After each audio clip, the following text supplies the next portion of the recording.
Welcome back po sa ating channel. Napikon. Christy Fermin hindi napigil ang talakan si Vice Ganda sa ginawa nito kay Vong Navarro. Mukhang hindi nagustuhan ng kolumnistang si Christy Fermin ang tila pang sasapo ng unkabogable star na si Vice Ganda sa pagbabalik ng kanyang kaibigang si Vong Navarro. Matatandaang nitong Lunes, January 16, masayang sinalubong ng madlang people maging ng kanyang co-hosts ang TV host comedian matapos ang halos 4 na buwan nitong pagkawala sa programa. Ang naturang pagbabalik nga ni Vong ay pinag-usapan nila Christy kasama ang co-host niyang si Romel Chica.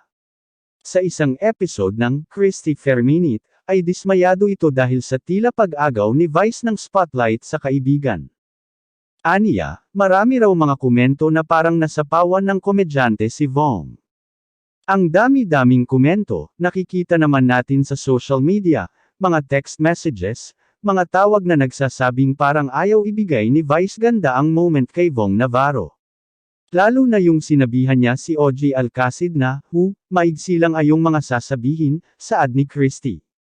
Bakit siya, Tiwa Tai Weiwei ang sinasabi niya? Halos kanya na nga ang buong programa. Yung mga kasama niya natural, tulad niya ay sabik na sabik din sa presensya ni Vong Navarro sa pagbabalik, dagdag pa niya. Say ni Christy, dapat raw ay ibinigay na lang sana niya ang moment na ito kay Vong lalo na't ang tagal nitong nawala. Alam mo kung minsan kasi kapag hawak na ang mikropono, alam mo naman si Vice, pab-ide talaga to Hindi mo may aalis sa kanyang yung pagiging pabibo, pab-ide, diba? Kasi ang feeling nga niya siya yung kumbaga ay kapitan ng barko, hirit pa ni Christy. Anyway, muli na ngang napapanood si